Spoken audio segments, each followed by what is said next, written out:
1 year removed from one of the greatest pay-per-views of all time, WWE has decided to bring back ECW. There's a lot of rumblings throughout the years, but it got intense towards the end of 2005. It was becoming a much bigger deal, and the nostalgia coupled with an actual interest to bring back the brand. It was back. ECW got 2 draft picks. They chose Rob Van Dam and Kurt Angle, and these two were going to help lead the new era and the new brand. Angle really represented the new ECW well, but it was very unfortunate because it was the beginning of the end for him in WWE. As for RVD, it was a given. This guy was going to be the name and face of ECW towards the end, but then they went out of business and they didn't finish his storyline. The show was held in Dayton, Ohio on June 7, 2006, and it was hyped up a lot. It was big. Both sides were hyping up each other in the back. Both didn't want to back down from this fight for different reasons, and WWE wanted to defend their ground, and ECW wanted to take over. There was even heat between both of the commentary teams. Tess was calling out the King. They were ready to fight. It was all intense. Alright, the first match was between Rey Mysterio and Rob Van Dam. This version of Rey Mysterio looks so out of place in this Raw-esque arena. He won the title at WrestleMania, and up to this point, he didn't have the best title reign.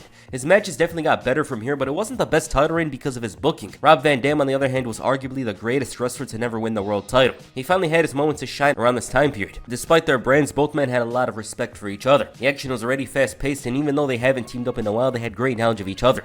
At one point, they kicked each other at the same time. Van Dam doesn't show that strength often, but he popped out here. These two had each other well scouted, and Rey ended up drop-kicking Van Dam to the outside. On the outside, Van Dam dropped Rey onto the barricade and tried to show why he's the whole damn show, but it didn't work. Rey instead hit a springboard. After the commercial break, Van Dam hit a dropkick from the top to knock Rey out to the outside. This is a very spotty match, more spots than I remember for TV matches. Slingshot guillotine leg drop from Van Dam gets him a near fall. Rey was not doing well, he was struggling and messed up again trying to get after RVD. Van Dam made things extreme again, and this almost got him the win. Van Dam with an Irish whip into the corner, he took too long, and Rey connected with a bulldog onto the chair. This almost got him the win. He tried going for the leg drop from the top, but he messed up, and this opened way for RVD to hit the 5-star frog splash. 1, 2, 3. For a TV match, this was pretty good. I'm almost confused as to why they wrestled like this. It felt like too much, especially before a big event like ECW One Night Stand. They obviously didn't go all out, but there was clearly a lot more effort put into this one. Rey's booking was horrible at this point. I know RVD was basically challenging the biggest wrestler in WWE, but not only did Rey, the world champion, keywords, the world champion, lose clean, he lost on TV again. It was bad booking on their part to even have this match happen the way it did, but it was good stuff. RVD was on fire at this point. Both men showed respect to each other after the match, and the commentary team were arguing throughout this entire match. It was starting to get annoying, I'm not gonna lie. Kurt Angle came out to the ring to talk about his match at One Night Stand. He said that he loved seeing Randy Orton squeal like a pig. It was his favorite ankle lock ever.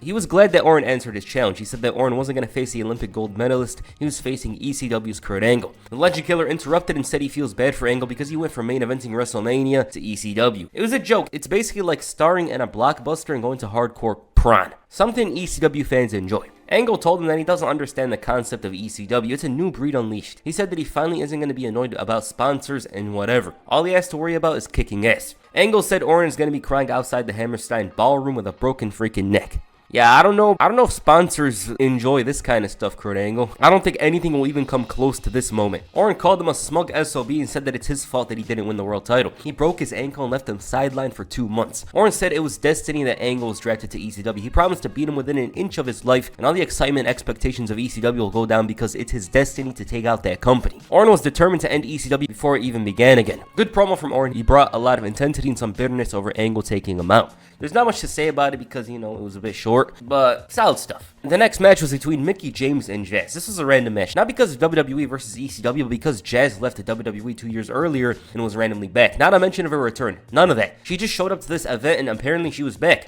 Jazz was all over Mickie James early on while the King was talking about how ECW won't drug test their wrestlers. She got ahead of herself at one point, but even then it didn't matter. Jazz hit the Jazz Sting and almost scored the victory.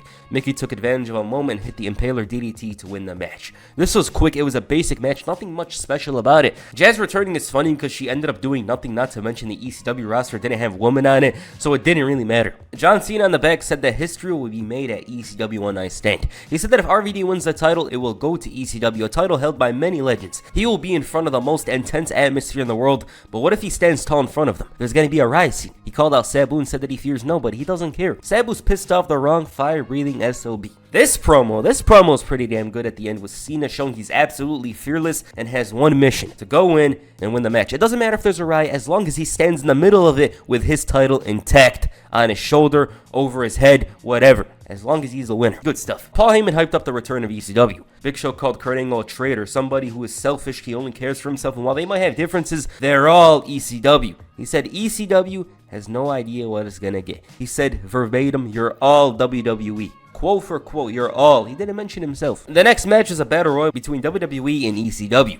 Tommy Dreamer quickly went after Edge and the match was on. Mark Henry was the first one thrown out. He was hyped up, yet he ended up being the first one eliminated. Matt Hardy was out. Little Guido put up a fight, but Big Show eliminated him. Tatanka and Carlito are out. Edge threw out Tony Mamaluke, and that WWE partnership started to work with Edge and Orton throwing out Tommy Dreamer. Edge wasn't even doing much, but he was still racking up eliminations. It worked very well for him. Just the Incredible was thrown out by Finlay. Shelton Benjamin with a kick to eliminate Al Snow. Lashley threw out Stevie Richards. He followed up with Balls Mahoney, and Kurt Angle ended up catching him and throwing him out. After the commercial break, Orton managed to throw out the Sandman, all while Edge watched on from the outside. Angle was the only ECW guy, but he still put up a fight, eliminating Shelton Benjamin. Belly to belly on both Orton and Finlay, but then Big Show grabbed him, and even then he still hit the Angle slam. Finlay tried to put a stop to this, but Angle tossed him out. Edge tried to take advantage of a messed up, leading to Randy Orton taking advantage to win the Battle Royal for WWE. All of a sudden, the Big Show ripped off his Raw shirt to show his ECW shirt. Even the brands he switches up. This is the Big Show. Big Show chokeslammed Orton and eliminated him to give ECW the win. Hey, I'm a Battle Royal show. This match sucked though. It was one of the most forgettable Battle Royals. I always show for them, but this was just nothing. It wasn't interesting. It didn't have much cohesion. It was not that good. I didn't like this Battle Royal at all. It's actually one of the worst Battle Royals I've watched recently. Big Show celebrated with the ECW guys in the back. The next match was an Extreme Rules match between Edge and Tommy Dreamer. Right before the match, Edge showed Foley a promo where he showed disdain towards the hardcore nature of ECW. Both men had weapons and Edge felt like he was at a disadvantage. The Innovator of Violence was very comfortable in this role and Edge was a bit experienced in this match type, but not as much as Dreamer. They blasted each other with a sign, but it was Edge who was in control, dominating, and Dreamer had no answer at the moment. Hit the Impaler DDT right on the trash can. He was delivering shots in the corner when Dreamer caught him with a low blow and caught him in the Trio of Woe position. Drop kick in the corner and Dreamer was back in the match. The commentary were arguing a lot about everything else rather than focusing on the match. Lita got involved, leading to Terry Funk coming in. Foley made the save with a barbed wire on Terry Funk. They messed up a spot here with the table and it looked rough. Dreamer dropped him with the Dreamer Driver, but again Lita with the kendo stick shots that did nothing but piss off Dreamer. Edge took advantage of the weak spear to win the match, and that was it. Foley and Funk brawled after the match with Foley being busted open, and after the commercial break, Mick Foley cut one of his very best promos. He was upset. He was annoyed about being called a whore. He whored himself out to WWE. He said that he loved ECW. That place, though,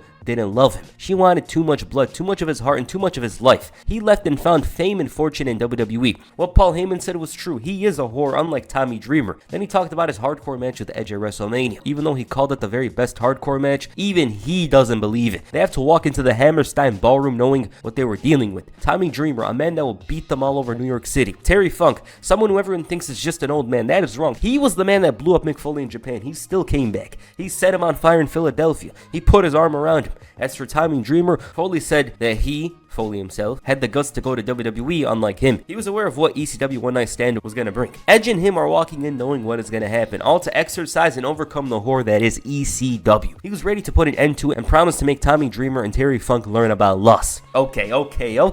This is the true highlight from the show. This was a great promo. It was actually that damn good. One of the very best in his career. And the reason why is because Foley shared plenty of love for ECW. He came out of there. It helped shape him up for his eventual WWE run after he left WCW. Yet through all of that pain and suffering, he finally got to WWE, a place that was very good for him, and despite being broken down on the verge of retirement by the time he arrived in the company, he still succeeded and became an icon of the Attitude Era. He had to retire in 2000 after years of injury. Some happened in ECW, but most importantly, all of them happened in the Extreme. Yet retiring at the age of 34 due to injuries and taking things slow, albeit pretty fast, for a WWE wrestler made him a sellout. This was the same guy that was going through cages, Hell in a Cells, all that, yet he was considered a sellout. He embodied the spirit of ECW throughout his entire career. In some ways, this man represented ECW better than others, seeing as he wrestled in many more promotions and played the biggest role of Extreme in WWE during his time. But that makes him a sellout? It was great. And that's what I loved about this promo. Foley had valid reasons to complain, because at the end of the day, even though he wasn't in ECW, he still represented the company. I wouldn't even say the company, he still represented the promotion, the brand, the name, ECW throughout his career. As for that match, it was whatever. I didn't hear much about it. I was more interested in the promo afterwards. The commentary team started arguing again with Tez and the King getting into it. Both men traded blows and JR and Styles almost got into it too. And the main event, John Cena faced Sabu. This was once again ECW rules, so anything goes. Sabu and John Cena is a very random match. It seems unlikely, especially because of their styles. Cena with an elbow off the ropes. He was bringing the action with intensity. He got him in a corner with strikes and Sabu had no answer to this onslaught. Fisherman suplex from Cena gets him a near fall. Sabu couldn't really get out of this and he had to go aerial Mysterio to finally do something. Triple jump moonsault almost got him the win. This was working out for him well. He was using that chair and doing well with it. Arabian face buster, he Irish whipped Cena into the steps, hit a leg drop from the announce table, and this was working, but then he did too much. Cena at the FU and locked in the STFU. He was about to win when Big Show interfered. The rest of the guys came in, had a brawl, and that's how the show ended. Okay, they actually protected Sabu here, unlike Rey Mysterio. But that's what happens when you have these kinds of matches. Something's got to give. Alright, that's WWE versus ECW. This show, it just happened. It was more about promoting ECW, the new brand,